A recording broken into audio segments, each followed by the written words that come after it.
Je suis Valentin Panetier, actuellement en troisième année de thèse en maths. Moi je fais des maths appliquées. Alors moi je suis produit de Bordeaux. J'ai fait ma licence à Bordeaux de maths ingé. J'ai fait un master de maths appliquées à Bordeaux qui s'appelait modélisation numérique et calcul à haute performance, donc avec une composante de calcul parallèle pour travailler avec des ordinateurs pour résoudre les problèmes. Et voilà, j'ai fait différents stages et finalement le dernier stage m'a plu et j'ai continué sur le même sujet de stage, mais en thèse. C'est des maths appliquées à un problème concret, à la cardiologie. Je cherche à savoir ce qui se passe entre l'électrode d'un pacemaker et le tissu dans lequel il est planté.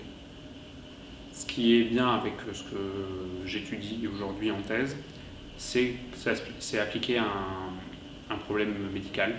Alors, pas directement parce que ça vient un peu en amont de l'implantation dans le patient. Mais en fait, ce que je fais dans un but ultime et dans plusieurs années certainement, servira à améliorer la conception des pacemakers. Et en fait, de faire des simulations avec un ordinateur aujourd'hui peut raccourcir une période qui est très longue aujourd'hui pour les fabricants de pacemakers pour tester des nouveaux designs ou tester des nouvelles propriétés d'électrodes ou ce genre de choses. Et les modéliser avec un ordinateur raccourcit ce temps, même si la modélisation peut prendre plusieurs jours, voire plusieurs semaines. Tout ça, en fait, même si ce n'est pas directement pour le patient là tout de suite, servira dans le futur à aider plus rapidement des personnes.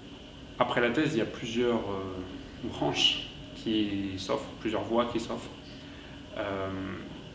On peut continuer dans la recherche publique, mais comme on vient de maths appliquées, c'est plus simple si on veut continuer en recherche au sein d'une entreprise ou travailler dans une entreprise en tant qu'ingénieur.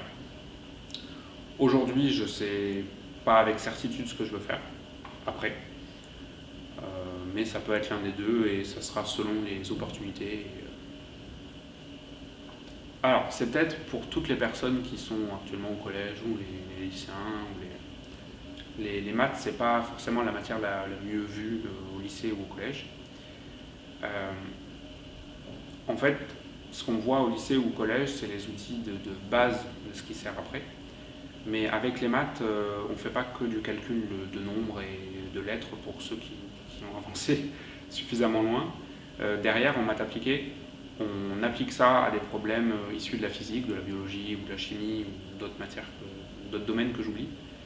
Et ça apporte des fois des réponses concrètes où ça peut aider à comprendre certains phénomènes qu'on a observés ou même, par exemple en cardiologie, c'est donc à l'échelle cellulaire, il se passe beaucoup de choses de façon biologique, biochimique, etc. On en néglige beaucoup pour avoir un modèle de propagation électrique sur le cœur. Mais ça permet d'illustrer beaucoup de pathologies qu'on a pu observer chez les patients, de comprendre leur origine. Alors il y a beaucoup de travaux encore en cours sur tout ça, de détecter l'origine de certains problèmes, l'origine spatiale, d'essayer de comprendre le lien entre des choses dans la cellule et ce qui se passe sur le cœur. Il y a tout un pan de ce qu'on fait donc, dans l'équipe dans laquelle je travaille qui est